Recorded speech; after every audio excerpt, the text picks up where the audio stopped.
Como anda a sua saúde mental? Você sabe o que é saúde mental? Você sabe identificar quando você está com algum transtorno, alguma dificuldade? Não sabe, não? Então, o programa de hoje é para você.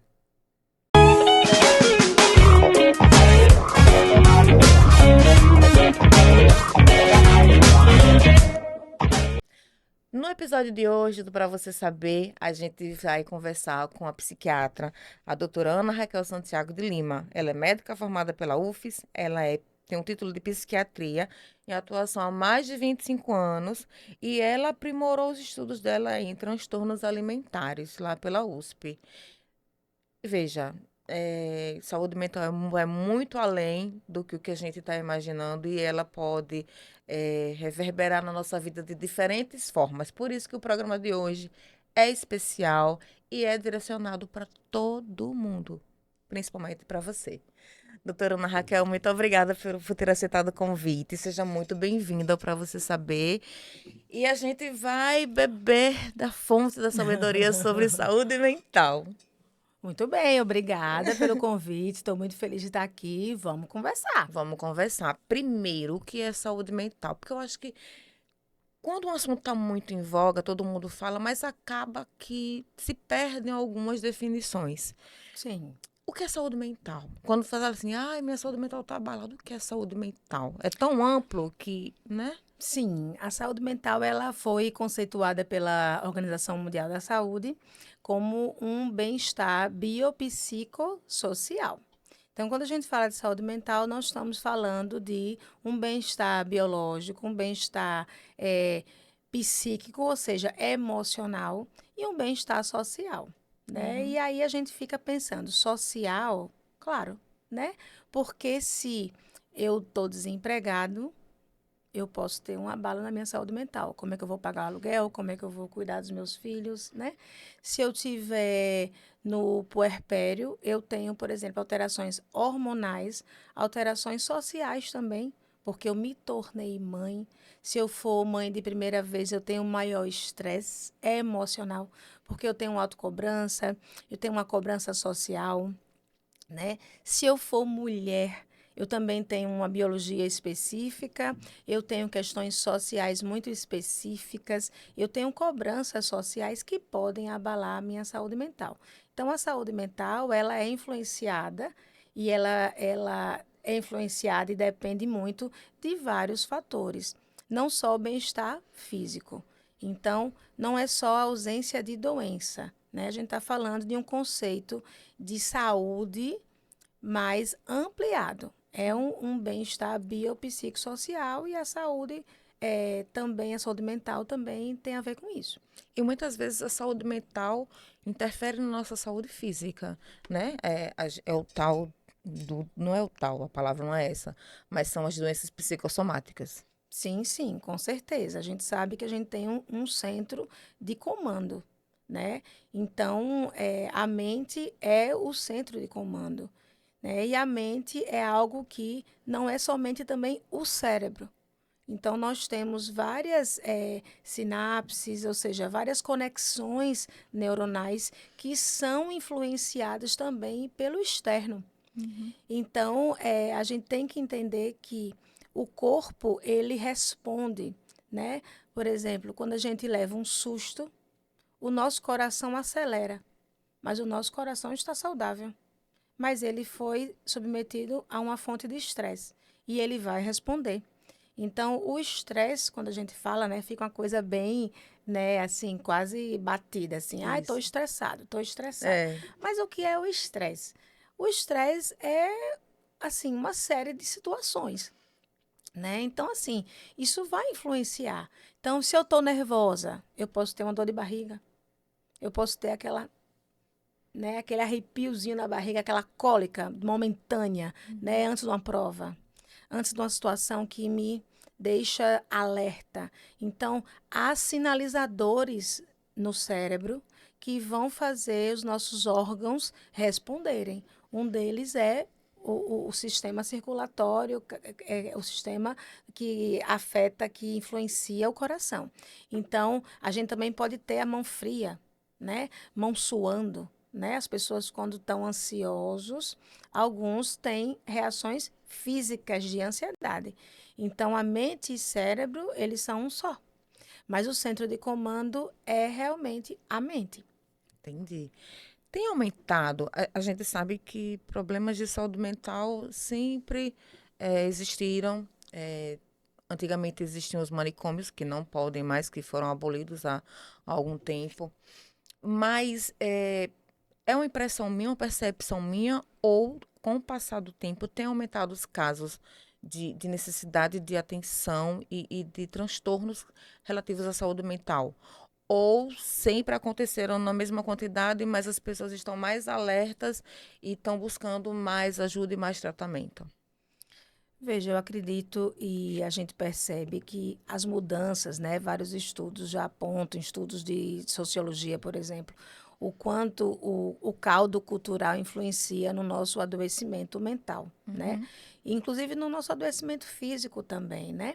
Então, as pessoas se tornaram ao longo do tempo muito mais sedentárias, andando mais de carro, menos a pé, por exemplo, e isso fez com que a gente desenvolvesse mais doenças, né, como obesidade, como colesterol alto, ou seja, uma série de alterações que têm a ver com o nosso modo de vida. Então, o modo de vida também, em termos, digamos assim, da saúde mental, também modificou. Então, a gente hoje tem uma demanda maior, né? E alguns filósofos, autores, eles falam sobre isso, né? O quanto o capitalismo, o nosso modo de produção capitalista, ele exige mais de nós enquanto desempenho e entrega de tarefas. Então, hoje as pessoas sentem uma necessidade de que tudo seja rápido, que tudo seja agora, que tudo seja muito, que tudo seja perfeito. Então, toda essa cobrança, que é uma cobrança social, mas Uhum. se torna uma cobrança pessoal também. Então, assim, o mundo do trabalho, ele tem muito maior cobrança por metas e desempenho, né? Quanto mais a gente avança na escala capitalista, a gente tem maior cobrança. Então, é um fenômeno da pós-modernidade esse aumento do adoecimento, do esgotamento mental nas pessoas. Então, é um fenômeno realmente validado, visto, percebido, inclusive que tem afetado também as crianças. Então, a gente vê cada vez mais, né, as crianças ligadas muito às telas, né? Menos ligadas a atividades externas, menos ligadas a relacionamentos com pessoas, né? Físicas, digamos assim, e não virtuais, né? Menos jogos, né? Menos jogos nas telas, mais jogos no campo, mais jogos no parque, ou seja, houve uma mudança também cultural que tem afetado, né, cada vez mais a amplificação de diagnósticos, sim, de transtornos da modernidade, digamos assim, como TDAH, né, transtornos como ansiedade, depressão. A gente vem num boom de diagnósticos desses transtornos, especialmente no Brasil, né? A gente é campeão em prevalência de depressão na América Latina, né, o Brasil. Então, a gente é uma nação de ansiosos, depressivos, né? Não é todo mundo, não estou falando que todo mundo tem depressão, mas assim, a gente vem percebendo um aumento dessas doenças e dos seus diagnósticos, né? Não sei se você sabia, mas a psiquiatria, eu tenho 25 anos de formada, na minha época poucas pessoas queriam fazer psiquiatria, né? Primeiro porque tratar de doido, Era o né? preconceito, Era o né? preconceito absurdo. Você tá maluca? Por que você quer fazer psiquiatria? Ninguém entendia, né? Você vai trabalhar no manicômio. Então, desde quando eu escolhi psiquiatria, 25 anos atrás, eu já sabia que eu não queria esse modelo manicomial, esse modelo ligado ao hospital psiquiátrico somente, Ao encarceramento, né? né? Então, eu nunca acreditei nesse paradigma e esse paradigma, ao longo dos anos, foi sendo realmente questionado e hoje em dia você tenta ter internações quando necessário e por menos tempo possível. Isso é um critério de qualidade hoje em psiquiatria. Uhum. Então, são internações mais breves e cada vez menos necessárias, porque o tratamento tem que ser em comunidade, em liberdade, né? Então, a gente tem uma mudança de paradigma. Mas, ainda hoje, a gente vê, sim, muitas pessoas sendo diagnosticadas por uma série de circunstâncias e de autocobranças cada vez mais ampliadas. É fácil dar um diagnóstico de transtorno mental ou não? Não, não é fácil dar um diagnóstico. Veja, a gente tem muito essa confusão, né? As pessoas procuram no Google e saem se diagnosticando, achando que tem isso, que tem aquilo. E se a gente olhar no Google, a gente vai ter vários diagnósticos. Todas as doenças Todo mundo vai possíveis. ter várias doenças ao mesmo tempo, É. né? Então, assim, não é bem assim. A gente precisa confiar que o médico ele tem que ter sua qualificação para dar um diagnóstico, Uhum. né? Então, nós estamos falando aqui de diagnósticos psiquiátricos, que é a minha área. Então, precisa ser dado o diagnóstico por um psiquiatra, né? Todo médico ele tem a formação, ele tem a qualificação para dar um diagnóstico psiquiátrico. Vou lhe contar uma história. Quando eu era estudante, eu participava do centro acadêmico, né? E eu era dos estudantes que lutavam por um ensino médico que contemplasse noções de saúde mental, noções de saúde coletiva, porque a gente, há 25 anos atrás, já sabia que isso era o futuro, que isso era Uhum. o prevalente, né? E os currículos não contemplavam muitas matérias, muitas disciplinas de saúde mental. Então, a formação da gente sempre foi muito precária com relação à saúde mental. Então, na verdade, a gente saía sabendo muito pouco, né? Eu sou professora, né? Sou professora da medicina e sou professora de psiquiatria.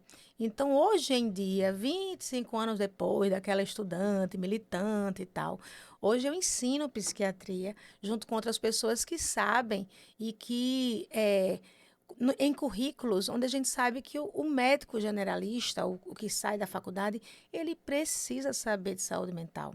Ele precisa conhecer e diagnosticar e saber reconhecer depressão, transtorno ansioso. Minimamente ele tem que saber. Por quê? Porque são transtornos muito frequentes. Então é inadmissível que um médico formado hoje, né, graças a Deus essa realidade mudou, né? Hoje em dia as faculdades, nossas faculdades daqui de Sergipe, as faculdades do Brasil, elas cada vez mais incorporam, e eu como professora que já fui das duas faculdades de medicina, eu me orgulho de dizer que os estudantes hoje em dia eles saem com noções, sim, para identificar alterações de humor e ansiedade que são as mais prevalentes. Então, isso é muito importante, Sim, né? até porque o tratamento que vai ser dado, principalmente no atendimento de urgência e emergência, depende desse olhar mais criterioso do início, né? Com Que certeza. são sintomas de outras doenças também, né? Sim, então assim, é importante eu ter uma noção que, por exemplo, eu posso ter sintoma ansioso se eu tiver com problema da tireoide, por exemplo. Eu posso ter sintoma depressivo também, dependendo de como está funcionando a minha tireoide. Eu posso ter sintomas de alteração de comportamento se eu tiver uma síndrome endócrina, por exemplo, síndrome de Cushing, que é uma alteração endocrinológica de hormônios, eu posso ter sintomas psiquiátricos. Então, o clínico geral tem que saber fazer o que a gente chama de diagnóstico diferencial.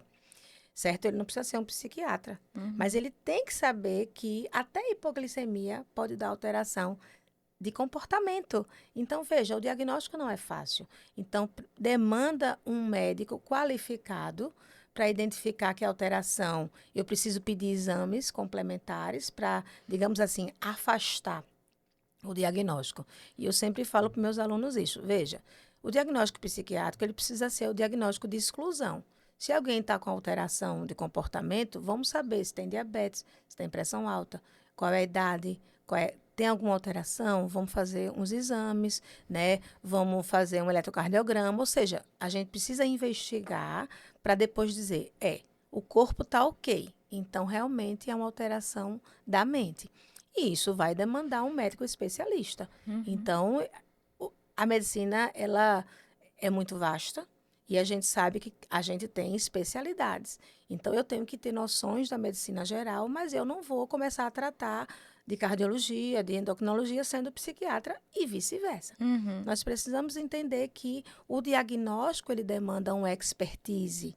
Então, é preciso buscar profissionais com titulação de psiquiatria que estudaram, que fizeram, que têm experiência em psiquiatria, para além da clínica geral, porque demanda um conhecimento muito específico, senão a gente vai ter diagnóstico errado, a gente vai ter medicação errada.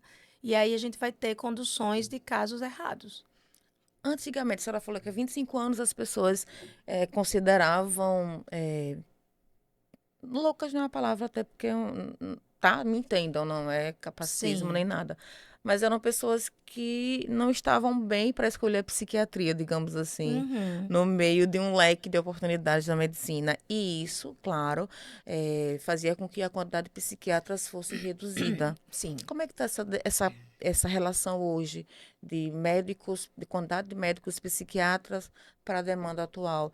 Já equalizou? Já é melhor ou não? Ainda falta médico psiquiatra. É muito melhor, mas ainda é insuficiente. Hoje, psiquiatria é a especialidade número um em concorrência de residência médica. Então, veja, nós saímos daquele que ninguém queria para o primeiro lugar. Então, não é à toa, É, né? Não é à toa, é porque tem muita demanda. demanda. Então, psiquiatria hoje é número um de concorrência. Entrar hoje para fazer psiquiatria não é fácil, né?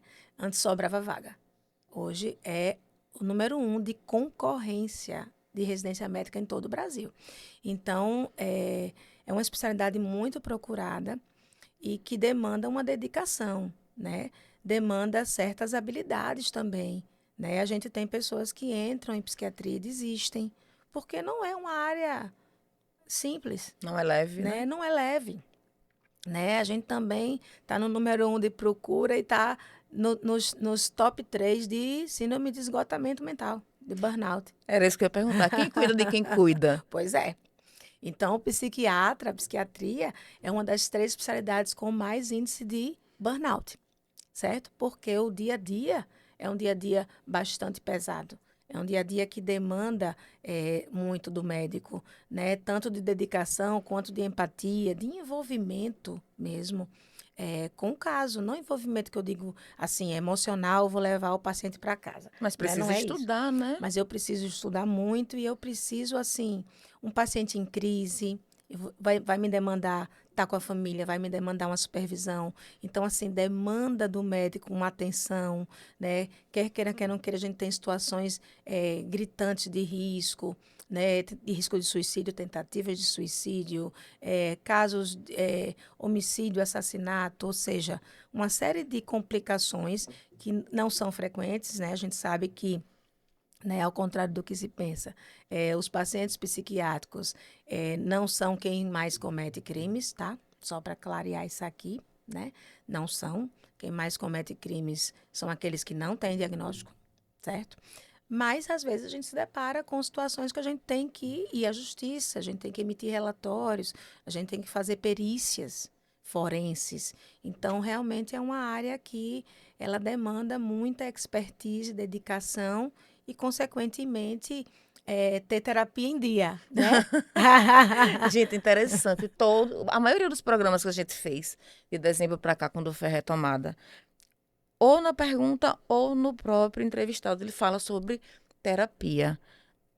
Vamos inverter não, mudar um pouco a rota e fale sobre terapia, porque existe muita gente que tem preconceito ainda. Se existe preconceito com terapia, imagina com psiquiatria. Pois Ah, eu não vou é, psiquiatra não, que eu não tô doido. Vou fazer o que lá? Terapia? Não, não preciso de terapia não. Eu sou emocionalmente estável, eu estou em dias com Fala um pouco da importância da terapia, que seria, digamos que, um passo para evitar chegar na psiquiatria, ou não?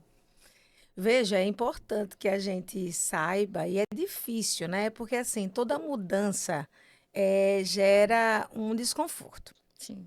Então, assim, é muito difícil, às vezes, eu admitir certas coisas e eu olhar para os meus calos, né? Então, eu prefiro remediar. Então, muita gente remedia, por exemplo, bebendo, né? Remedia comprando, remedia usando drogas, né? Remedia tendo, às vezes, comportamentos, por exemplo, sexuais, de troca De de parceiros. parceiro, né? De repente tem uma vida sexual, assim, Desregrada. Desregrada. Isso, eu ia falar em inglês, olha só. Me veio em inglês a palavra desregrada. Então, assim, isso é muito complexo, mas isso precisa, às vezes, ter um despertar.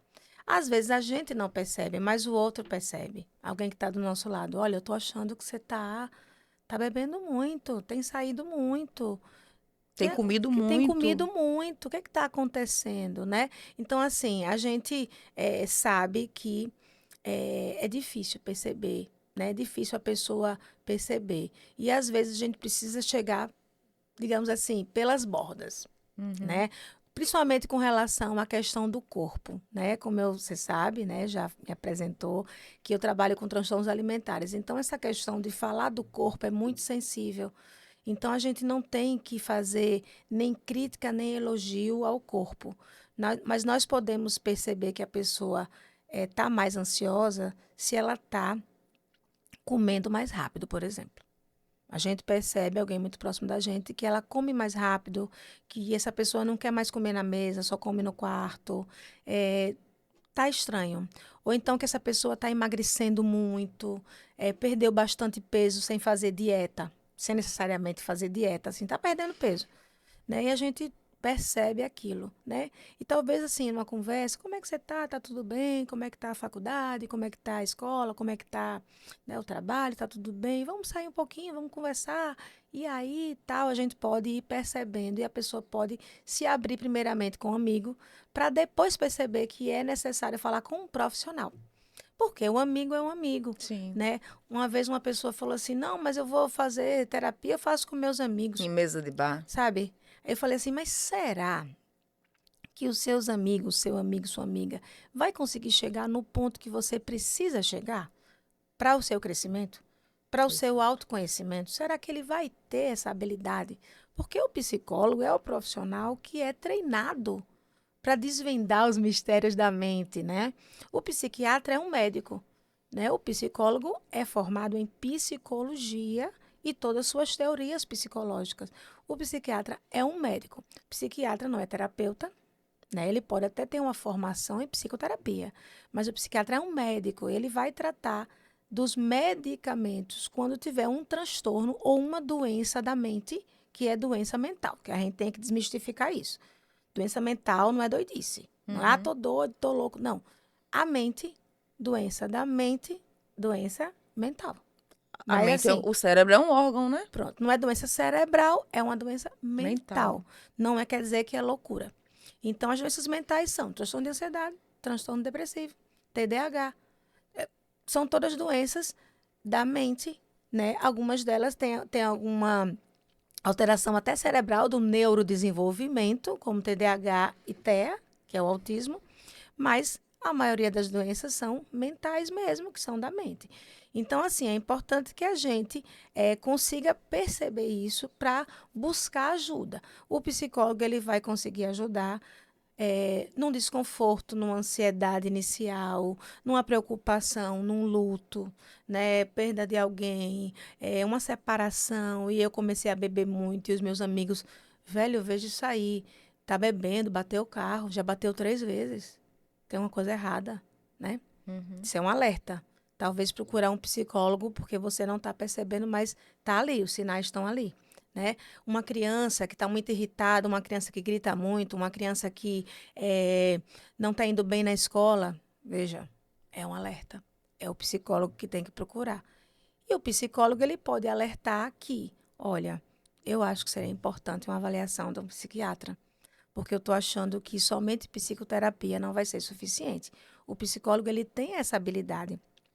Ele não consegue, talvez não consiga e nem pode, né, Uhum. diagnosticar, mas ele pode ver sim Encaminhar, sinais, né? sintomas, alterações do comportamento que ele vai dizer, olha, me parece que tem aqui sinais de uma alteração. Eu acho que era bom ir a um psiquiatra, faz um relatório.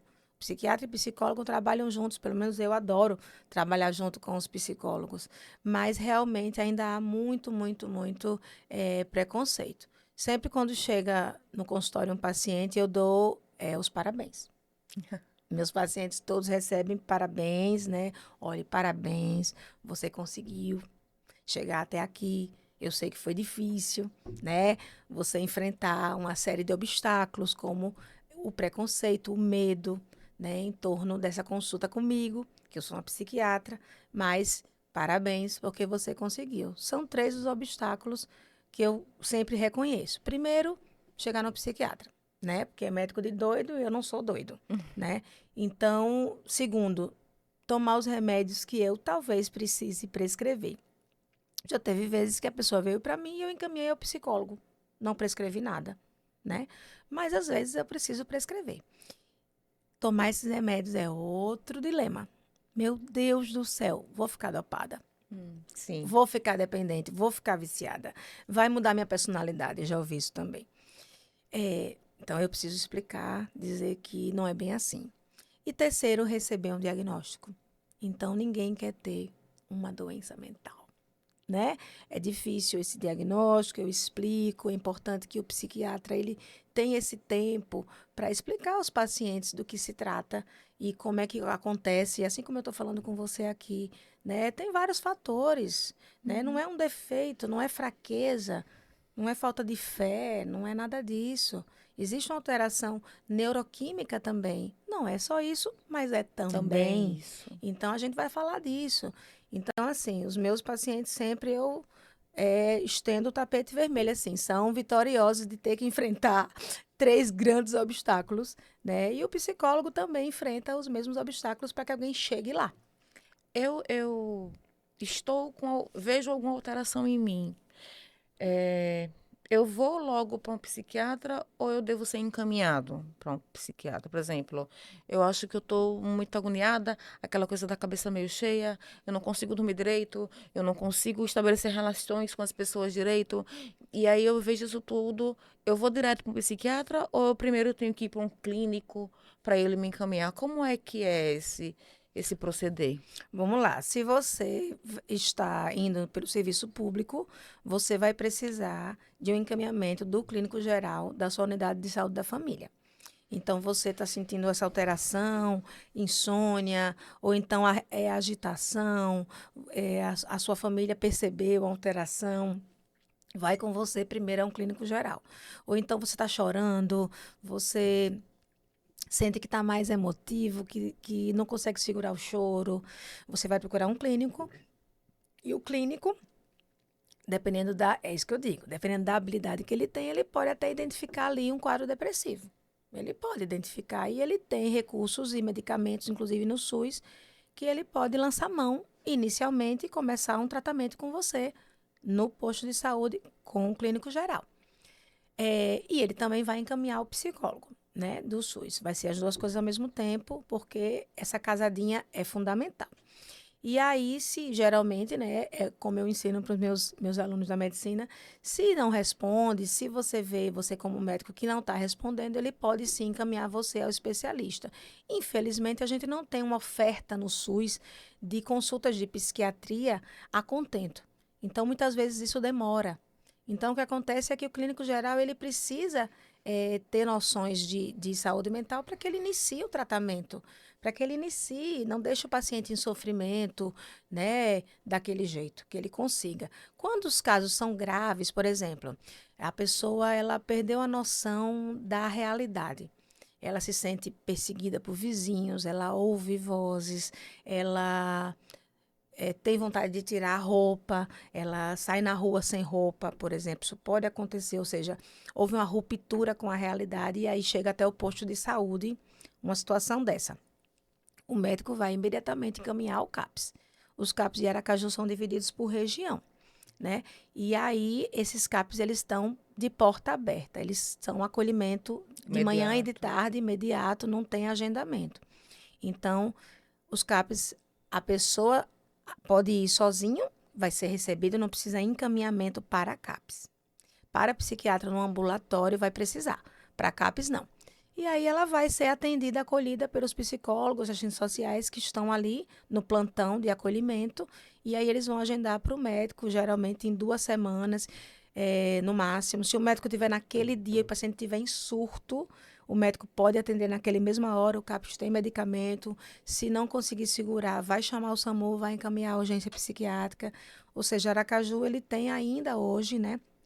Essa rede foi implantada em 2002, a rede de saúde mental de Aracaju, mas ainda hoje sim ela existe, funciona, Que bom. né? Então, os profissionais são guerreiros, né? Eu fiz parte da equipe que implantou os serviços de saúde mental em 2002, né? Então, a equipe é concursada, alguns são com um contrato com a prefeitura, mas, assim, eles têm noção do que é esse serviço, isso é muito bom. Uhum. Quando é por plano de saúde, você pode agendar a consulta livremente, Direto. não precisa do encaminhamento. Para o psicólogo, precisa de encaminhamento médico, mesmo com o plano de saúde. Mas para o psiquiatra, não. Você pode Entendi. marcar diretamente. A senhora falou aí lá atrás, no início da conversa, que o Brasil é o campeão de casos de depressão na América Latina. Já se chegou a um porquê disso? Por que esse título pra gente? Essa resposta não temos. E aí, assim, a gente tem só os números de prevalência. Então, assim, eu não tenho nem como, assim, tecer um julgamento. Mas, assim, o Brasil é o único que fala português, né? Na América Latina. Já somos diferentes nisso também. Já somos diferentes nisso também. Então, às vezes, a gente meio que esquece que a gente é latino, né? Os outros são latinos, mas a gente não é Não. latino, a gente é latino, não fala espanhol. Então, É, assim, a gente tem já uma diferença grande, inclusive cultural, sim. né? Então, assim, isso já tem uma questão aí, mas eu não saberia lhe responder exatamente por quê. A gente é o maior, então, em consumo também de remédio para ansiolíticos, ou não? Sim, o Brasil Antidepressivos. tem, até pela sua magnitude, né, 200 milhões de habitantes. Então, assim, a gente tem, sim, alto consumo, né, de ansiolíticos, de antidepressivos. Tudo da gente é É muito, hiperbólico, né? é muito. É, automedicamento nessa situação, com medicamentos para a saúde mental. É, nem, automedicação já não é indicada em nenhuma situação. Mas quando se trata de saúde mental é muito pior, né? Sim, assim, veja, os medicamentos da saúde mental, da psiquiatria, eles só podem ser consumidos com prescrição médica, né? Então, assim, você não consegue ir na farmácia, né, em teoria, comprar uma medicação sem receituário. A gente sabe que algumas pessoas conseguem, né? Principalmente, por exemplo, que virou uma febre, né? Que eu acho absurdo, mas virou uma febre, o uso de medicamentos estimulantes para estudar para concurso, por exemplo. Então, a gente sabe que tem toda aí uma coisa de uma venda meio sem prescrição, de medicamentos estimulantes para estudar, mas que isso é um risco, inclusive de ataque cardíaco, de parada cardíaca, de problemas cardíacos. Então, são medicamentos que devem ser usados somente com indicação médica para pessoas que têm essa indicação, Uhum. né? Então, a gente sabe que muitas vezes as pessoas querem dormir pouco, estudar muito, dormir pouco e conseguir guardar memórias. Não tem como. A conta não fecha. Não fecha. Então, se você não tem uma alimentação regrada, se você não tem um equilíbrio da sua alimentação com o descanso, né, o sono, se você não faz um exercício físico, você não tem essa organização para o seu bem-estar físico e mental, dificilmente você vai ter uma boa memória, dificilmente você vai ter uma boa concentração, dificilmente você vai ter um bem-estar, né? Então, muitos pacientes a gente recebe muito ansioso, digamos, com o concurso e eles vão estar com a saúde mental afetada. Então, a gente vai ter sim que em algum momento estudar, claro, ter uma rotina importante, mas ter também momentos de pausa, momentos de relaxamento, momentos de dormir. O ócio é necessário, o Então, ócio criativo existe, né? é importante, né? Fazer exercício físico, caminhar, sair um pouco, depois volta a fazer sua rotina de estudos e com certeza isso vai ajudar na sua retenção do conhecimento, né? Então, o psiquiatra ele só vai entrar quando isso está totalmente desregulado, porque não é todo mundo que tem um transtorno, né? Não é todo mundo que é ansioso que tem um transtorno ansioso. Ansiedade é uma coisa normal, né? A gente fica ansioso por uma novidade, fica ansioso por uma mudança, isso é normal, né? A gente vê uma pessoa que a gente tá, né, os adolescentes, né, assim, um crush, a gente vê alguém que a gente tá paquerando, o coração Acelera um pouquinho. acelera, isso é ansiedade, ok, isso é normal. Ai, tô com a mão fria. Os adolescentes sentem muito isso. Quando a gente era adolescente, a gente sentia, né? Uhum. Isso é normal. Só é transtorno e o psiquiatra só vai entrar para ajudar quando isso lhe incapacita. Quando a ansiedade é tão grande que você não consegue trabalhar, quando a ansiedade é tão grande que você já não consegue estudar, né? Quando pensa em ir para o trabalho, já está com taquicardia. Quando você, né, já está entra no carro para trabalhar, meu Deus do céu, mais um dia, meu Deus do céu, como é que eu vou vencer esse dia de hoje? Não tá legal.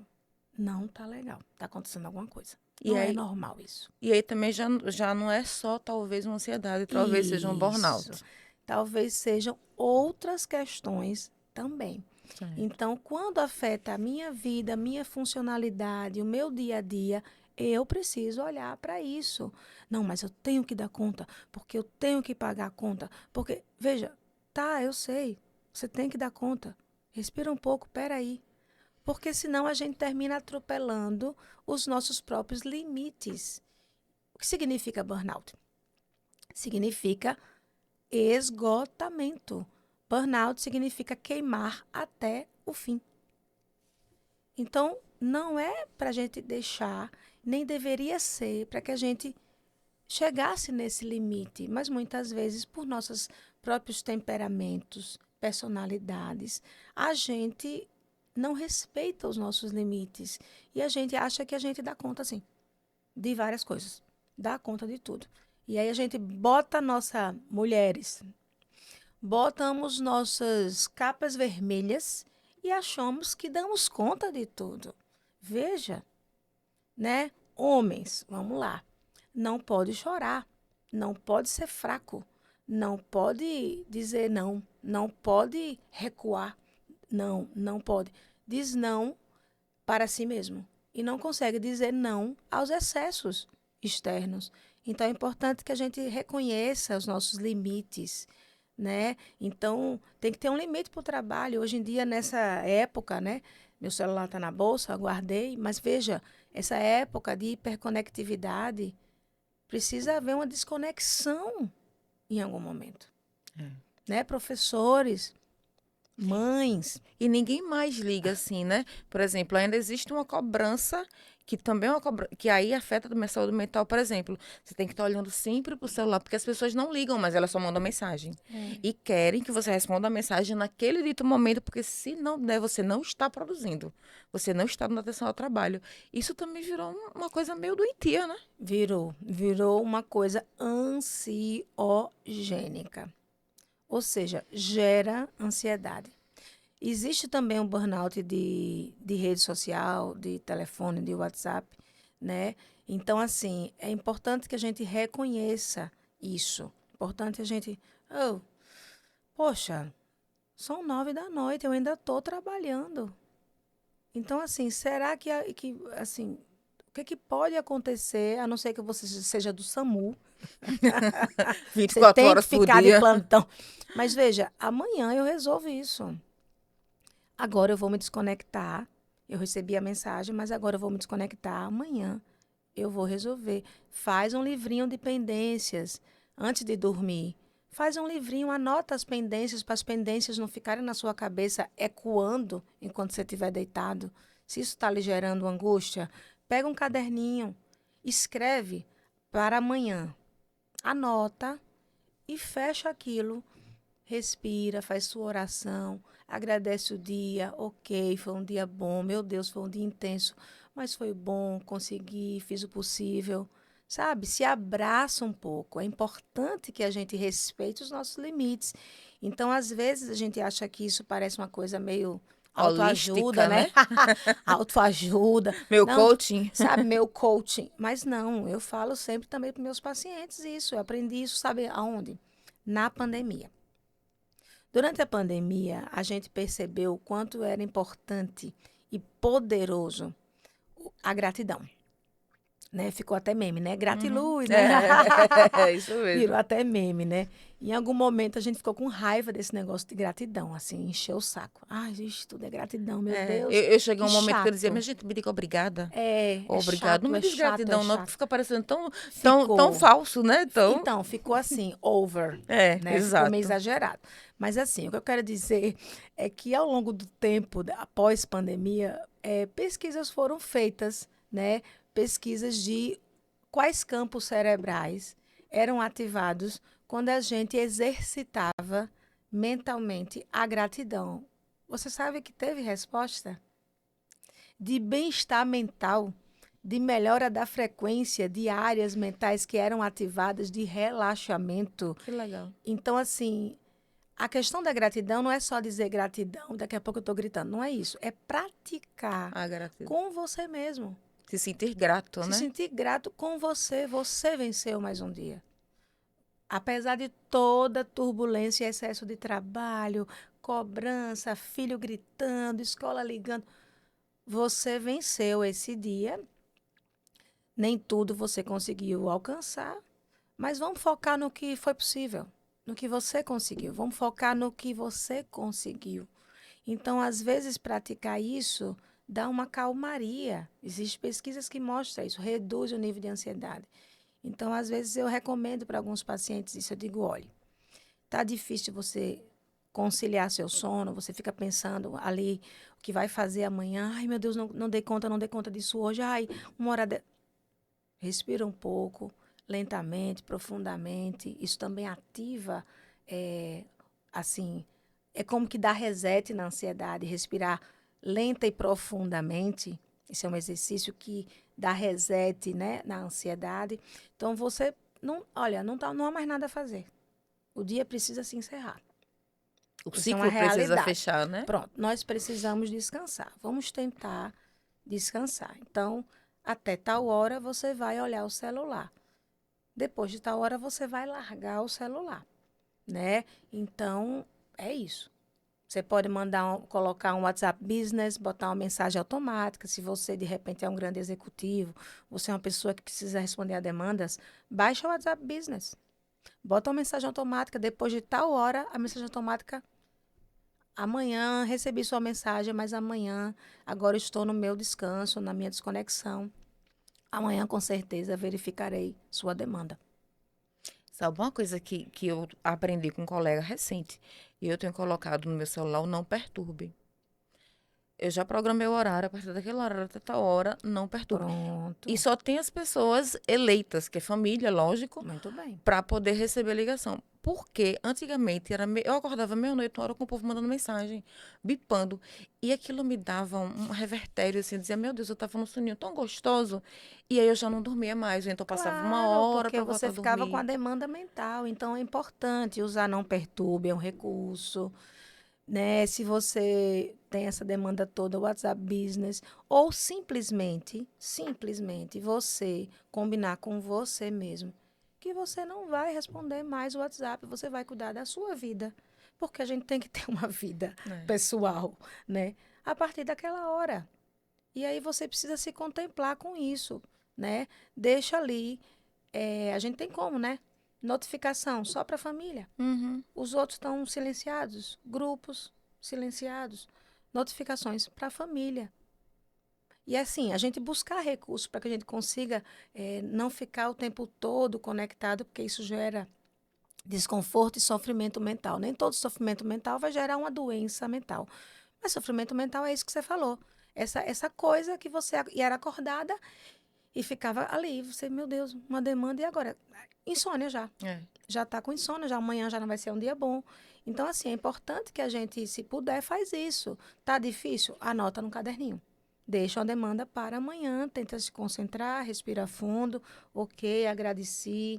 Ah, mas faltou isso. Não, mas eu já anotei no meu caderno. Isso aqui vai ser amanhã. Agora eu preciso dormir, me desconectar. E aí fica à vontade. Pode ser música, pode ser meditação, pode ser só respirar, só fazer uma oração. O que for viável para você.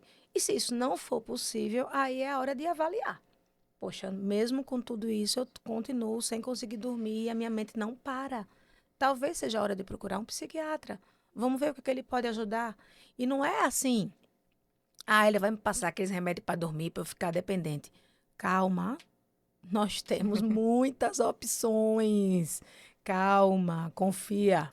Nós temos muitas opções. A psiquiatria mudou, a psiquiatria se modernizou, né? Eu sei que a gente carrega esse Estigma, né? estigma, porque é isso. A gente vem, nasceu nos manicômios mesmo. Os pacientes eram acorrentados, né? No século XVIII. Recebi um Então choque, né? tem, sabe, era o internado à força, ou seja, tem todo um estigma mesmo. E a gente precisa reconhecer com muita humildade que a gente, graças a Deus, caminhou na mudança, mas ainda hoje as pessoas têm receio. Mas fiquem tranquilos, procurem ótimos profissionais, existem. E a gente pode ajudar, não vai ser um remédio que vai viciar. Pode nem ser o famoso tarja preta, viu, para dormir. Tem outros que nem tarja preta são, então Que bom. é possível. A senhora falou também no meio da sua palavra que depressão não é falta de fé. E aí, uma coisa que a maior prova de que depressão não é falta de fé é o padre Fábio de Mello. Que é Sim. agora no Janeiro Branco, que a gente vai entrar também nessas outras datas, para a senhora falar um pouco, mas já pegando esse gancho, no Janeiro Branco ele deu de novo um depoimento dizendo que a depressão teria voltado muito mais forte e que ele já não tinha momentos que ele não queria mais viver. Eu queria que a senhora falasse um pouco da depressão, o que é a depressão, né? É, se existe um perfil de idade, se é mais em homem, se é mais em mulher. Como é que está a questão da depressão? E o que é a depressão e que ela não é falta de fé? Vamos lá. A depressão é uma doença. Ela tem múltiplas causas, digamos assim. Pode acontecer por múltiplas causas. Não necessariamente ela precisa ter algo que aconteça para eu ter depressão. Tipo assim, um fato. Ela pode acontecer do nada, né? Eu sei, é frustrante, mas pode. Ela tem um componente genético, tem um componente, assim, na família tem pessoas com depressão, então os descendentes, né, tem mais chance de ter depressão pelo componente genético mesmo. Tem alterações neuroquímicas, algumas teorias tentam explicar.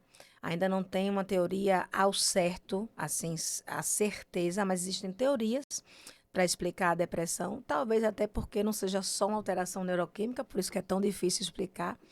Existe um fator de personalidade, ou seja, existe um fator que você adquire, digamos assim, desde a sua infância, situações que você teve que passar, né, da forma como você foi criado, onde você foi criado, muitas vezes situações de negligência ou situações de excesso de proteção, situações de violência em casa, violência psicológica, violência física, ou você assistiu, né, pai com alcoolismo ou mãe com alcoolismo, pais negligentes, ou seja, uma multiplicidade de fatores que levam você a ter, digamos assim, maior risco de desenvolver depressão na vida adulta. Por exemplo, o puerpério e a gestação são fatores de risco para a depressão, né?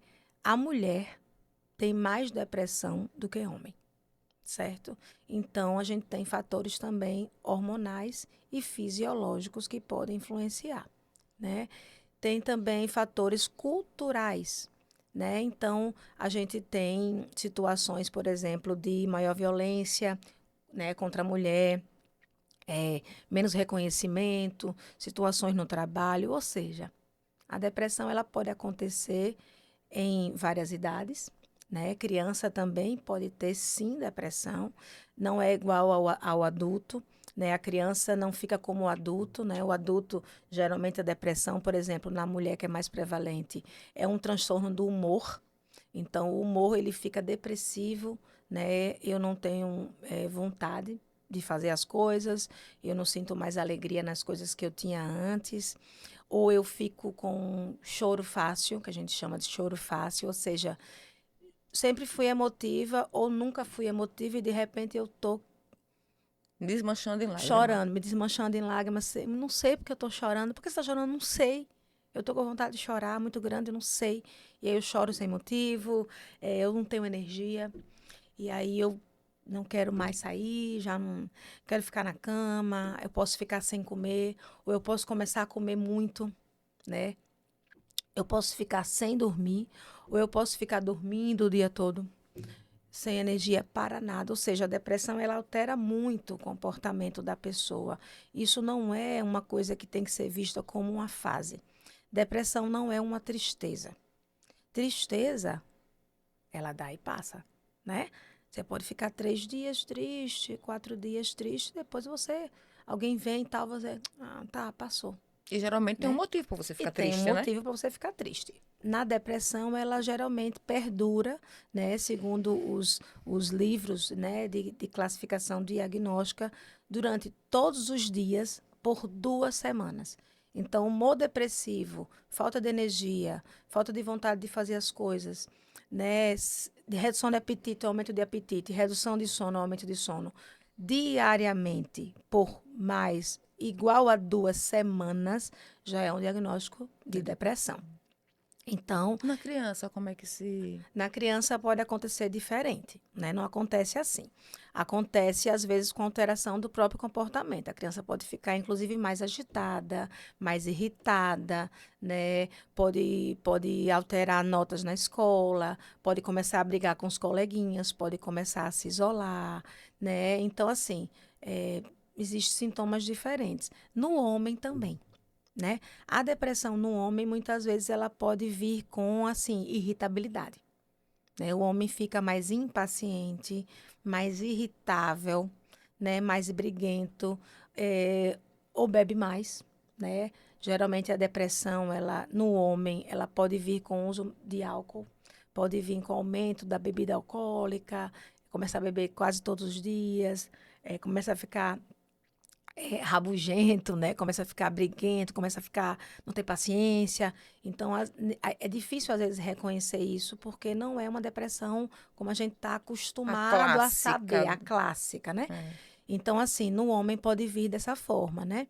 E aí, às vezes, ele assim, se joga no trabalho, que às vezes é no lugar que ele se sente mais seguro, é fazendo o que ele sabe fazer. E aí negligencia, por exemplo, sair com a família, não tem vontade, os filhos não têm paciência e beber, né? Muitos deles começam a beber mais frequentemente e aí é quando chama a atenção já depois de algum tempo. Então é importante a gente reconhecer que a depressão ela pode ter várias faces, né? Pode ter inclusive com muita ansiedade. Além de eu estar desse jeito, eu estou muito ansiosa. Eu começo a ficar muito ansiosa, posso ficar muito agitada, posso ficar estranha de alguma forma diferente, né? Mas geralmente não há uma quebra da realidade. Eu sei que tudo está acontecendo, não é diferente de uma esquizofrenia, de outros transtornos, né? Uhum. Mas a autoavaliação é mais difícil às vezes saber, né, perceber. Às vezes é alguém de fora que diz, nossa, o que está acontecendo? Você está diferente, poxa, você não é assim. O que está acontecendo? E às vezes é preciso, né? Vamos procurar alguém, né? Às vezes tem preconceito de ir no psiquiatra, mas vai pelo menos no psicólogo. E aí, com certeza, o psicólogo ele vai saber que ele vai precisar alertar sobre o psiquiatra, a necessidade do psiquiatra. Vamos falar de transtorno alimentar? Vamos lá. Que é a sua área, que a senhora surfa, se surfa nas outras muito bem, nessa então a senhora dá show. É onda gigante. Quais os tipos mais comuns de compulsão alimentar? Quem está mais suscetível? Qual é a ligação da doença mental com a compulsão alimentar? Fala pra gente um pouco sobre isso. As pessoas acham que compulsão alimentar é só comer demais, mas não, comer de menos também. Anorexia, bulimia, provocar o Sim. vômito. Conta pra gente esse mundo. Vamos lá. Os transtornos alimentares, eles têm a ver com a forma como eu me relaciono com a alimentação e com o meu corpo. Então, são transtornos psiquiátricos, são doenças psiquiátricas, quando aquilo está afetando, por exemplo, o meu peso, está afetando a minha relação social, né? Eu já não quero sair, ou eu evito sair, porque vai ter comida envolvida, eu evito comer na frente das pessoas, ou eu simplesmente restringo completamente o leque de alimentação, né? Então, vira um transtorno, porque pode virar um medo, assim, é um medo doentio de engordar, certo? Então, a gente tem alguns tipos, né? Na anorexia nervosa, é um medo doentio de engordar, né? Um medo excessivo, exagerado, que faz eu alterar a forma como eu como.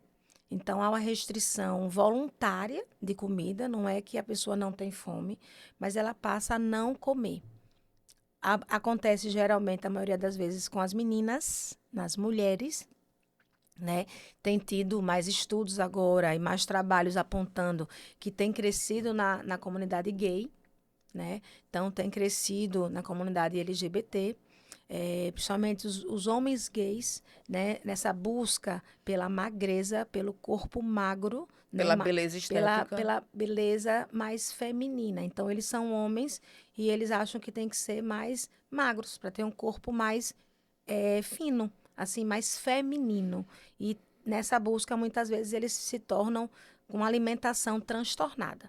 Então, eu passo a não comer, porque eu não quero eu quero ficar magrinho, assim, agradável, né? E Ao olho. desejável para mim mesmo e para o externo.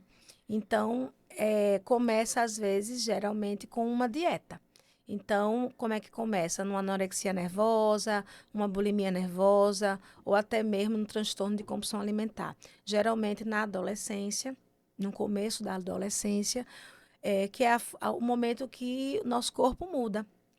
Né? Então, as meninas, elas ganham peso, as meninas, elas ganham seios, né? Os hormônios se alteram, então o corpo da gente se altera. Veja, o corpo da adolescente não quer dizer que vai ser o corpo da mulher, da adulta. Né? O corpo da adolescente é um corpo de um adolescente. Então, a gente não tem que ficar julgando que está gordinha, que está barrigudinha, que está cheinha. Então, esses comentários podem ser gatilho para que a autoestima dessa adolescente, dessa criança, se altere. Então, o ideal seria que a gente entendesse aquilo como parte de um processo, E que é né? mutável, Que é né? mutável, exatamente. Esse corpo ele vai mudar, ele está em mudança. Só que a gente sabe que não é bem assim. Né? A maioria das famílias, a maioria da sociedade se preocupa muito com o corpo feminino, de crianças também. Então, muitas vezes, precocemente buscam alterações da alimentação em crianças. Então, veja, a gente sabe, pelo menos assim, o senso comum sabe que o adolescente come muito. Sim. Todo mundo sabe disso, porque está em desenvolvimento. E aí, se você busca restringir, evite isso, evite aquilo, a gente pode estar suscitando, né, predispondo essa pessoa a ter um transtorno alimentar, infelizmente. Existe algum fator genético? Não, né? Também. Existem fatores também genéticos, como todos os transtornos mentais, mas, sobretudo, fatores também ambientais. Muitas vezes, famílias que têm, digamos assim, hábitos, né? As mães que também julgam seus próprios corpos, terminam julgando os corpos de suas filhas também, E que querem a realização né? do corpo que ela não teve no da filha. E aí, às vezes, assim, até ela tem o corpo que ela julga bom, mas ela projeta muitas vezes a crítica também ao corpo da adolescente, da criança, até mesmo sem perceber. Não estou falando aqui Que é por mal, maldade, não é né? por, imagina, né? Mas assim, acontece que pode sim ser prejudicial. Muitas vezes as mães têm transtornos alimentares também, têm uma alimentação transtornada e não sabem, né? São obcecados por dieta, são fissurados por exercícios físicos, né? Tem que fazer, tem que emagrecer, tem que compensar a alimentação. Então, esses comportamentos que eu vou falar aqui são muito frequentes. Essas pessoas não estão em tratamento, não estão no consultório e nem, né? Eu estou falando de comportamentos aceitos socialmente. comportamentos prejudicados, digamos assim. Que são aceitos. Então, as pessoas acham normal compensar, muitas acham normal que compensar depois de comer alguma coisa, eu preciso compensar, né? Eu comi isso, amanhã eu vou ficar sem o café da manhã. Então, assim, isso não é um comportamento aceitável. Isso é um comportamento ruim, é um comportamento que pode levar a um transtorno psiquiátrico ou um transtorno alimentar. Então, na verdade, você não está devendo nada. Veja, você foi a uma festa, você socializou, é natural que você coma certos tipos de alimento da festa. Então, veja, a gente precisa ver o que está acontecendo, que você está tão ansioso, está tão culpado de comer certos alimentos. Então, se a alimentação lhe gera culpa, a gente precisa olhar para isso. A alimentação é uma alimentação. É algo para dar É algo prazer. para dar prazer, é algo para se alimentar, lhe sustentar, né? Se aquilo está lhe gerando culpa e você fica, meu Deus, eu não posso comer isso, eu não deveria, eu preciso compensar. Meu Deus, por que eu comi isso? Se aquilo está gerando muito, está ganhando muito seu tempo, não está legal sua relação com a alimentação. Então, isso pode ser um transtorno alimentar, né? No caso mais grave, pode virar uma anorexia nervosa, pode virar uma bulimia Qual a nervosa. diferença dos dois? Então, na anorexia nervosa, geralmente as pessoas têm essa obsessão pela perda de peso, mesmo estando muito abaixo do peso esperado, elas não conseguem se enxergar abaixo do peso. Então, geralmente são pessoas que têm baixo peso ou magreza extrema e continuam se sentindo grandes, continuam se sentindo que precisam perder mais peso, né? E são pessoas o tempo todo ali obcecadas pela contagem de calorias, obcecadas pela quantidade de comida, muitas vezes não comem mesmo, né? Amy Passam Winehouse, em um momento da vida dela, que ficou muito, muito magra, muito fina. eu não sei dizer se ela tinha uma anorexia, né? Ela também tinha uso de drogas. Sim, sim. Mas, Mas a claro, imagem é mais ou menos aquela. sim, ou pior, né? Ou pior. Então, assim, a gente não dá para saber quem tem anorexia nervosa só olhando, né? A gente tem pessoas que têm anorexia nervosa com peso normal, tá? Então, assim, a gente está falando de alterações do comportamento alimentar. Uhum. Então, não é só o baixo peso. A gente tem sim pessoas com anorexia nervosa com peso normal, mas o comportamento alimentar é restritivo. Então, é isso. Interessante isso, porque geralmente quando existe uma restrição do alimento, a tendência é perder peso, né? Então, é isso. São pessoas que têm baixo peso, mas não com essa imagem que a gente ficou da Sim, anorexia sim, nervosa. sim. Então, muitas vezes as pessoas não percebem que tem um problema com a alimentação, né? Que às vezes evitam sair para certos lugares porque vai ter tal comida e eu não quero comer. Ou então come 2 fatias de bolo e para elas ela teve uma compulsão. Veja, uma compulsão alimentar não é isso. É porque você sente que comeu em excesso. Então, é um sentimento subjetivo de compulsão. Por quê? Porque você tem uma dieta tão restrita, tão restrita, tão restrita, que 2 fatias de bolo para você é um absurdo. Então, assim, esse é um comportamento alimentar muito restritivo, muito rígido em relação à alimentação. Então, a gente precisa ver se aquilo está levando a um prejuízo cotidiano. Então, Uhum. tem pessoas que têm essa rigidez como um comportamento alimentar, mas nem todas elas precisam de tratamento. Elas podem ter esse comportamento e ter o seu cotidiano ok. Porém, geralmente há sim um desconforto, uma restrição, inclusive social, a estar em certos lugares, né? São pessoas que não se sentem confortáveis, né, em lugares com muita oferta de comida, porque elas já estão muito restritivas, elas julgam o prato delas próprias, claro.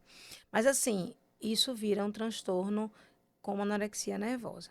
Na bulimia nervosa, a pessoa ela, ela executa, digamos assim, mecanismos para compensar o que elas comem. Elas não têm uma restrição tão grande, podem ter obesidade, podem ter sobrepeso, podem ter o peso normal, não importa, não é o peso que a gente está falando, mas elas vivem ali em busca de perder peso, em busca de dietas mirabolantes, pessoa que está o tempo todo, né, olhando, querendo emagrecer e tentando compensar o que come, e tentando compensar, e muitas vezes perdem o controle frente à comida porque elas tentam restringir, mas perdem o controle e têm episódios de compulsão alimentar, Que é comer em que é comer excesso. em excesso, sem controle.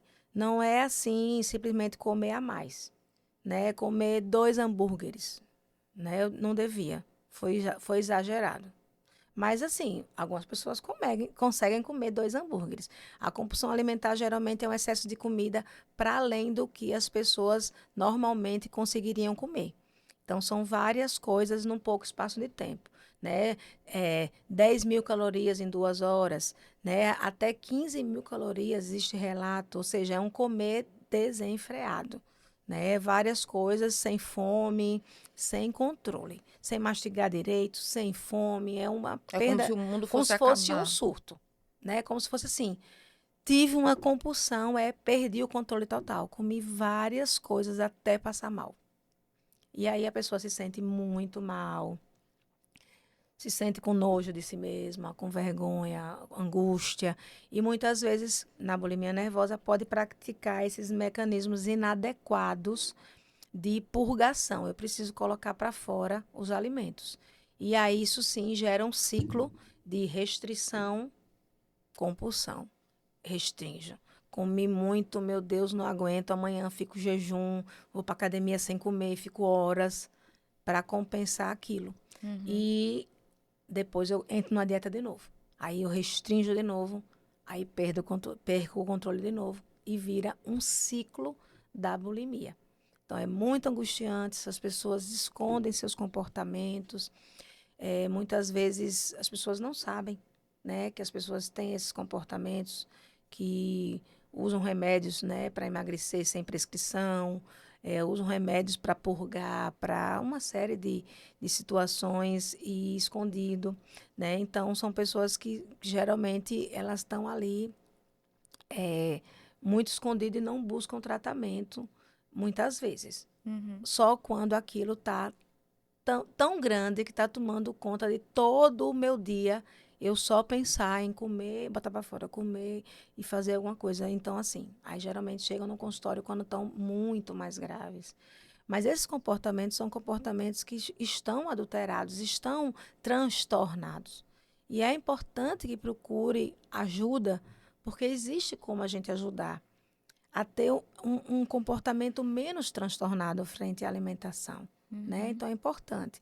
E o terceiro transtorno alimentar mais frequente é o transtorno de compulsão alimentar mesmo, né? Que tem em 40% dos pacientes ou mais associado à obesidade, né?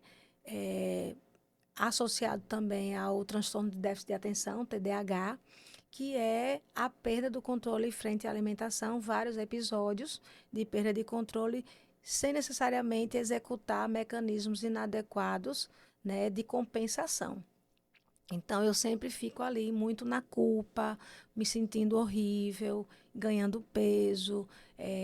A gente sabe que muitos pacientes que fazem cirurgia bariátrica, chegam até a cirurgia bariátrica, eles têm transtornos mentais associados e nunca trataram, ou não trataram corretamente, ou nem foram diagnosticados, porque também a gente julga muito, né, as pessoas obesas, né?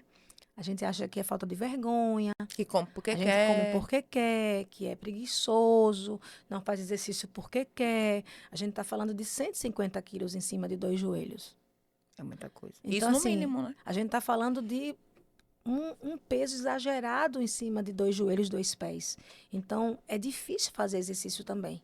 Então, às vezes, eles até gostam de exercício, mas eles não conseguem fazer exercício, né? E eles já têm uma doença em desenvolvimento, que é a obesidade, que por si só o Já mexe metabolismo muito. já altera, né?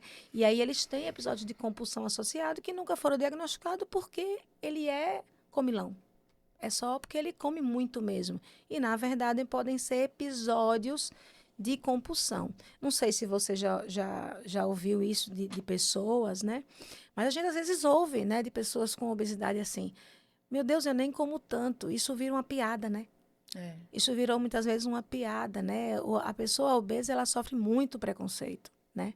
Então, assim, a gente já sabe hoje, cientificamente, que realmente, às vezes, muitas vezes, a pessoa obesa, o metabolismo da pessoa obesa, o nível de inflamação é tão grande que se uma pessoa sem obesidade comer a mesma quantidade, o obeso comer a mesma quantidade de uma pessoa não obesa, se o obeso comer a mesma quantidade de comida de uma pessoa não obesa, as chances de ganhar mais peso e tecido adiposo é maior naquele que tem obesidade, porque o mecanismo inflamatório ele propicia o acúmulo de gordura. Então, muitas vezes é verdade isso, né? Tirando a culpa aí das pessoas com obesidade, né? Às vezes a pessoa realmente come igual aos outros e continua obeso e não emagrece. Então, assim, e às vezes tem sim compulsões, episódios de perda de controle frente à comida. Então, os transtornos alimentares raramente vêm sozinhos. Então, a pessoa com anorexia nervosa, comportamento restritivo frente à alimentação, pode ter depressão, pode ter ansiedade associado. Pessoas com bulimia nervosa têm problemas de autoestima, todos esses podem ter essas pessoas. Tem problemas de ansiedade, depressão, TDAH, né? Então, assim, geralmente vem associado. O que acontece? Geralmente é visto ansiedade, depressão, TDAH, não são abordados transtornos alimentares. Então, Sim. quando eu me especializei, foi porque, né, eu posso falar isso, eu não tenho problema nenhum em fazer esse disclosure aqui, porque eu acho que é importante, né? A gente tem muito próximo a mim, né, pessoas com depressão, pessoas com alcoolismo, na minha família, tem na minha genética, né? Então, pessoas próximas que têm problemas com alimentação. Então, eu fui estudar mais, porque eu vi que era uma área da psiquiatria que poucas pessoas, poucos psiquiatras se interessavam, né? Porque são transtornos que demandam um tratamento um pouco mais multidisciplinar, essencialmente multidisciplinar. A psiquiatria sozinha não tem muito a fazer, né? É diferente. Depressão, eu tenho medicamentos que eu passo, o paciente melhora, vai para o psicólogo, ok. Os transtornos alimentares são transtornos comportamentais. Nós não temos remédios para a anorexia nervosa. Remédios para a bulimia nervosa que eu vou dar e o paciente vai ficar Ok. bom, ok, só isso. Então, eu comecei a me interessar muito por uma questão pessoal mesmo, para entender, porque eu via que era pouco entendido. Essa questão da obesidade e saúde mental, eu sou apaixonada por esse tema.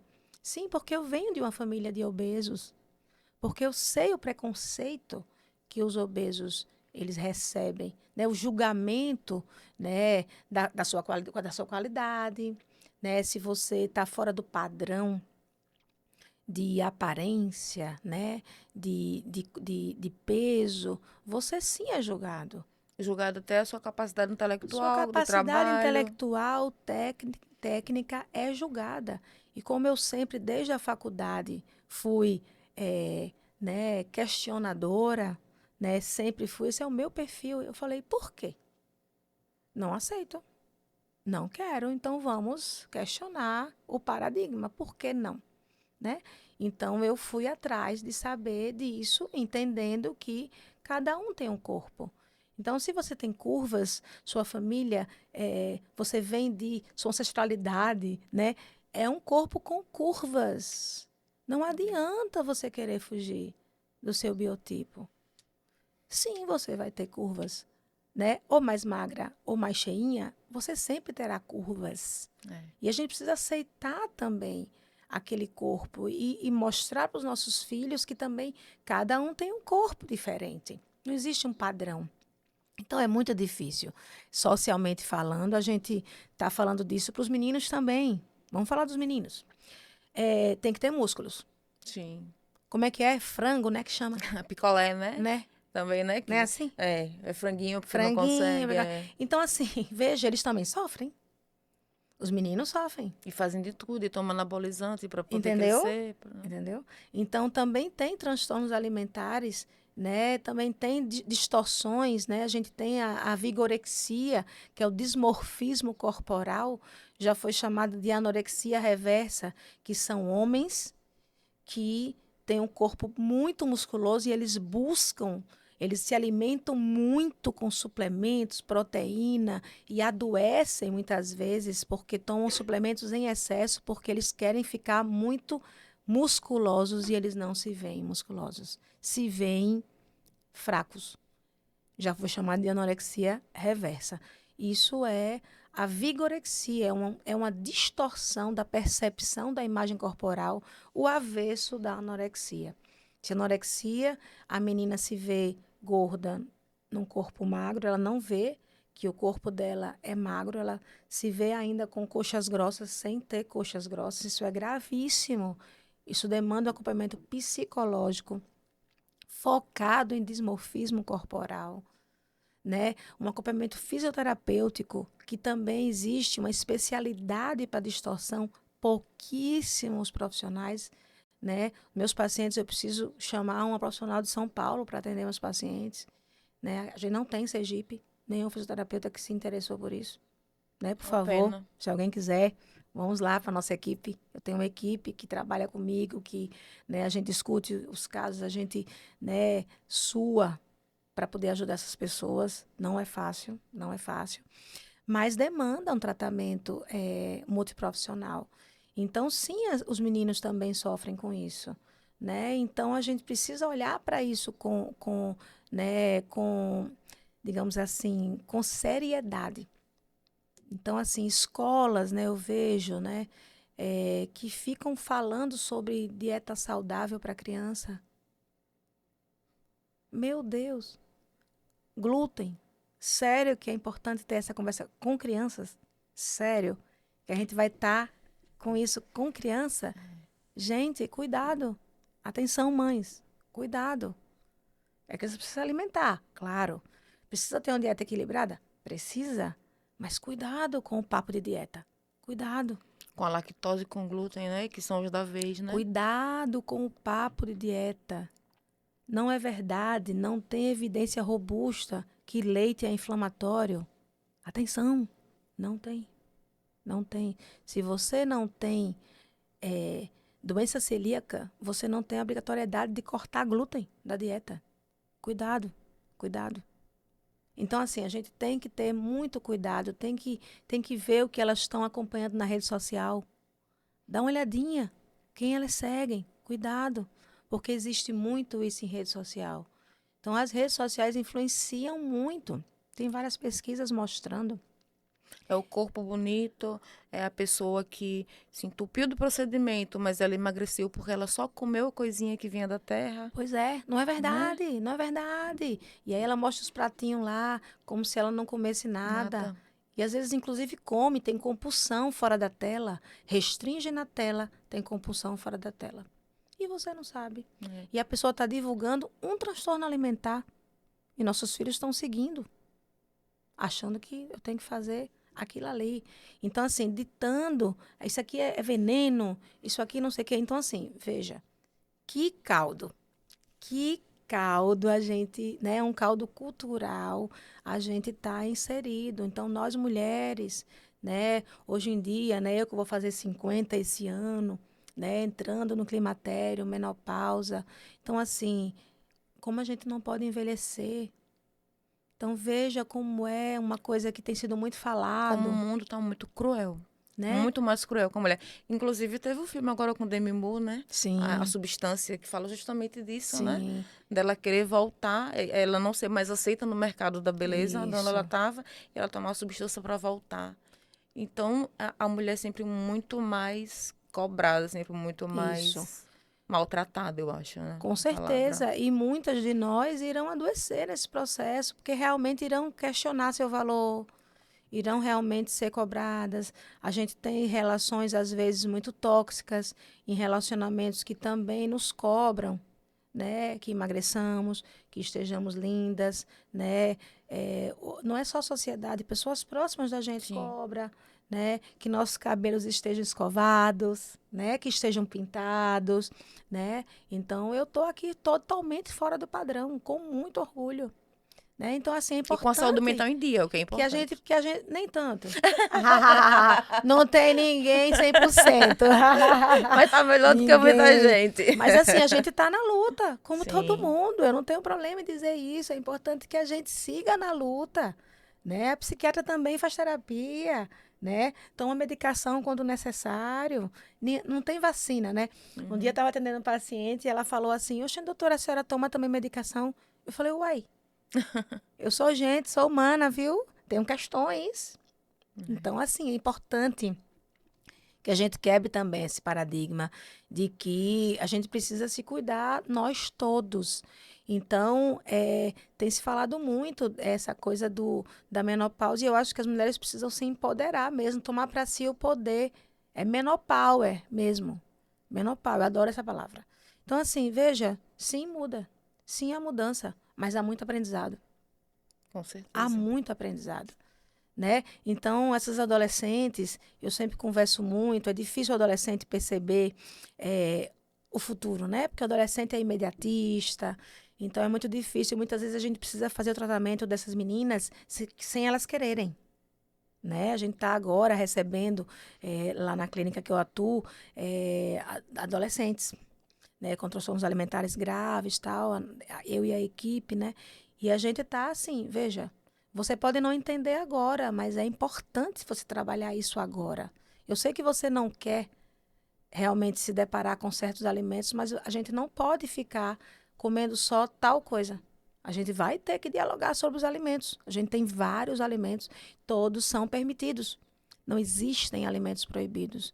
Então, quando a gente está falando de uma pessoa com restrição, a gente vai ter que abrir o leque de alimentos. Quando a gente está falando com uma pessoa em compulsão, a gente vai ter que dizer, olha, a restrição em excesso pode gerar compulsão. Então, você, na verdade, não quer engordar, mas isso aqui de restringir pode lhe levar a uma perda de controle quando você olha um alimento que você deseja. Então, vamos equilibrar. Então, essa é um movimento que é importante. Então, é bastante complexo, mas ao mesmo tempo gratificante quando a gente vê, né? A gente faz muito trabalho com os pais, é importante a família participar, é importante, se for o caso de ter algo na escola, a gente também abordar isso nas escolas, né? Para que as escolas também não façam esse tipo de abordagem com as crianças, né? Claro, Desconstrua, né? Uma construção que estava andando tão bem, né? E chegou na escola Então, aí a e gente tá falando desconstrói. em casa uma coisa, a escola fala outra. Então a gente precisa sim, claro, tem que ter equilíbrio na alimentação, tem que ter frutas, tem que ter legumes, OK, tá certo, a gente não é contra. Mas não é proibir certos alimentos, não é, digamos assim, julgar os alimentos, dizer que Demonizar. demonizar os alimentos, porque a gente sabe que tudo que é proibido é mais É desejado. mais gostoso, né? É desejado, Não é não só, pode, não é só não desejado, não é pode. mais gostoso também. Entendeu? É um negócio. Então a Aquele gente molhinho assim, precisa, olha. Oh, meu Deus. algumas vezes a gente tem pacientes que estão restritivos e com esse pensamento muito rígido, e às vezes a gente precisa normalizar, por exemplo, comer chocolate. Né? Se eu restringo muito, se eu proíbo, se eu não dou chocolate para alguém, para uma criança, para um adolescente, até para um adulto. A gente vê adultos assim que acham que o chocolate é Um uma coisa monstro. impossível, não pode. Quando eu quero comer chocolate, eu como 2 barras. Porque eu nunca como. Então eu vou comer agora só isso, porque agora eu não vou comer mais. Eu Aí eu passei como um ano duas sem barras. comer, como Pronto. 2 barras, Aí eu passo mais como. um ano sem comer, tá tudo Entendeu? certo. Então, assim, às vezes é mais importante que a gente deixe aquela porçãozinha de chocolate dentro do plano alimentar. Porque, assim, não é todo dia que eu tenho vontade de comer chocolate. Então, assim, talvez eu naturalizando o que eu posso, porque é possível comer chocolate, eu não tenha tanta vontade Sim. e tanto descontrole que eu não consigo, eu preciso comer porque eu não vou comer mais. Então, assim, esse mecanismo a gente termina tentando e conseguindo alcançar, assim, naturalizar um pouco isso. E, claro, cada paciente é de um jeito, né? Os pacientes também que estão com compulsões, a gente precisa usar medicamentos para a compulsão alimentar. Existe medicamento para anorexia nervosa, a gente não tem especificamente um tratamento medicamentoso. Para bulimia nervosa não, mas para transtorno de compulsão alimentar a gente tem um recurso do medicamento, então a gente consegue reduzir os episódios de compulsão alimentar e naturalmente o paciente às vezes perde peso.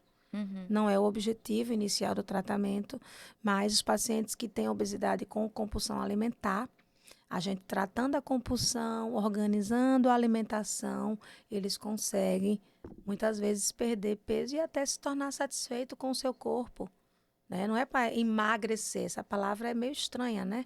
Emagrecer, ou seja, tornar magro. Magro. Então, assim, perder peso talvez seja, sim, importante. Se alguém está com hipertensão, está com diabetes, Uhum. perder peso pode ser importante. Não é que a gente é contra, não é isso. Mas não é emagrecer, nem engordar. Não quero engordar. Não, a gente não está aqui para engordar ninguém. Mas a gente está aqui para normalizar, sim, o seu padrão alimentar. Isso significa que talvez, né, pacientes com baixo peso, talvez você precise ganhar peso para estar saudável. O objetivo é estar saudável. Estar saudável É é a o recomposição objetivo. da saúde. É E aí, pra gente, tem tanta coisa que senão a gente fica aqui horas e horas. verdade. Mas pra gente ir já se encaminhando pro final da conversa, eu gostaria que a senhora tecesse comentários sobre 2 meses, né? Duas bandeiras, Janeiro Branco e Setembro Amarelo. Como é que essas campanhas ajudam realmente, do jeito que é feito? Tá surtindo efeito ou não tá? Será que as pessoas. Porque, veja, a gente fala muito de consulta, ir para consulta psiquiátrica, Aham. né? Mas a gente sabe que o SUS tem um déficit de profissional. E aí, eu não quero para o SUS, eu vou tentar particular. Não é um valor acessível. Uhum. Infelizmente, a gente sabe que não Verdade. é um valor acessível. E aí, como é que você pode falar, não, você tem que procurar ajuda profissional? Se mesmo que eu queira, eu tenho essa consciência, para mim fica difícil. Então, assim, qual o papel da política pública? A senhora é mestre em política pública, né? Também. Uhum. Qual o papel da política pública frente a essas necessidades de ofertar meios para que haja saúde mental para a população? E como é que essas campanhas estão sendo conduzidas, se bem ou se nem tanto? Janeiro branco e setembro amarelo.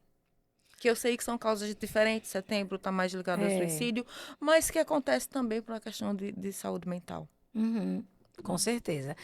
Veja, eu acredito e o que eu percebo é que assim, o poder público ele precisa avançar mais, cada vez mais em relação à saúde mental. Nós estamos estagnados, né? Eu acho que há 20 anos atrás aconteceu, né, a partir de 2001, com a aprovação de uma lei nacional, que é a Lei da Reforma Psiquiátrica, aconteceu um boom de implantação de serviços em todo o Brasil, inclusive em Aracaju, né? Eu fiz parte desse processo. E a gente ampliou, a gente inaugurou serviços comunitários de saúde mental. Antes só tinha hospitais psiquiátricos. Uhum. E a gente inaugurou o serviço de saúde mental, foi inovador, fomos reconhecidos, Aracaju, que eu falo, até Sergipe também, como os número 1 no Brasil em termos de cobertura de saúde mental. Só que isso foi passando tempo, os anos e tal, e isso deu um refluxo, né? Isso parou um pouco, a construção não continuou. Isso não foi dado o mesmo valor, a mesma prioridade, né? É muito difícil saúde mental ser prioridade. Raramente nós temos governos, né, em todas as esferas que priorizam a saúde mental, certo? Assim, ter uma área técnica de saúde mental, né? Então, a gente já teve épocas que sim, a gente tinha área técnica. Eu já fui coordenadora de Aracaju, já fui coordenadora do Estado, mas nós estamos há anos sem coordenação de saúde mental no Estado, para você ter ideia. Isso é péssimo. Então, a gente não tem, assim, uma referência técnica, assim. Quem é a referência técnica? Se tem, eu Desconheço. desconheço, certo? Então, assim, isso é muito ruim, porque, assim, a gente tem que ter pessoas pensando nisso. Então, assim, a pessoa da atenção básica vai pensar, tá, mas cadê a expertise? Gente que entenda da psiquiatria, saúde mental, entenda. Então, tem que ter expertise, tem que ter alguém que saiba sobre tudo isso que nós estamos falando aqui. Então, a gente não tem, a gente está carente já há alguns anos disso. Então, o que eu vejo em Sergipe, até no Brasil, é assim, a gente se sustenta como pode. Né? Eu trabalhei muito tempo em CAPES, né? Primeiro fiz a implantação, depois fiz concurso, depois saí da gestão, depois fui trabalhar em CAPES. Trabalhei em CAPES Álcool e Drogas, já trabalhei, em todos os CAPES já trabalhei, mas fiquei no CAPES Álcool e Drogas e no CAPES para transtorno mental. Então, assim, é muito desgastante o trabalho. Então, se a gestão não apoia, eu vou lhe falar um exemplo. A gente faz visita domiciliar, trabalha com PSF, uma série de coisas. Antes tinha disponibilidade de carro para a gente fazer visita, pegar paciente grave em casa. O CAPS era mais autônomo em termos de carro, por exemplo. Uhum. Todos os dias. Tinha o horário do carro pegar os pacientes que não podiam vir sozinhos, aplicar medicação em casa, tudo isso o CAPS faz. Ainda hoje faz, mas com muito mais dificuldade, porque, por exemplo, o carro tem que ser agendado uma vez na semana, ou seja, então o trabalho do CAPS na comunidade fica muito restrito. E tem pacientes que não vão, nem todo paciente grave vai estar dentro do CAPS. A Uhum. gente ia ter que ter mais uns 5 para dar conta. Então, assim, a gente vê que nem sempre é prioridade. Então, as campanhas existem, né? É, todo ano a gente faz essas campanhas, mas eu não vejo o poder público mesmo, quem realiza, quem tem os recursos disponíveis do SUS para ser destinado para a qualificação de equipe, para a melhoria do serviço, para, por exemplo, material, né? Tem que ter oficinas terapêuticas. Será que saúde mental é só remédio? Cadê as oficinas terapêuticas? Cadê a socialização? Né? Cadê os passeios que eles vão fazer? A gente sempre fez no Parque da Cidade. É cada vez menos frequente isso. É, então, assim, esses pacientes, eles precisam de destinação de recursos e a política pública de saúde mental, ela é dependente do poder público. Então, assim, o particular, né? Então, assim, é caro uma consulta, né? A gente sabe que é caro, né? Tem vários valores, mas sim, a pessoa não vai conseguir ganhando o salário mínimo, Uhum. né? Os planos de saúde também remuneram muito pouco todas as consultas médicas, não só de psiquiatria. Então, é muito difícil você conseguir médicos, psiquiatras que atendam pelo convênio. A gente até em Aracaju tem, né, clínicas que têm uma oferta de consultas, mas ainda é pouco. Então, assim, as campanhas existem, mas eu acho que reverberam ainda muito pouco para a maioria da população. Né? As campanhas elas são importantes para sempre dar esse alerta, mas a gente precisa assim evoluir muito, digamos assim, voltar e ver o que é a saúde mental mesmo, o que ela precisa em termos de serviço, visitar mesmo, olhar, ouvir os usuários.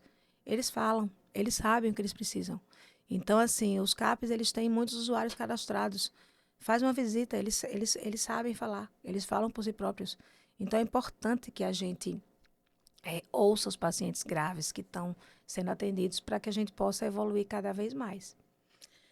Que bom. Eu vou agora te falar 5 palavras e você vai me dizer o que vier à sua mente, tá? Antes da senhora fazer as considerações finais e um conselho que a senhora quiser dar pra gente.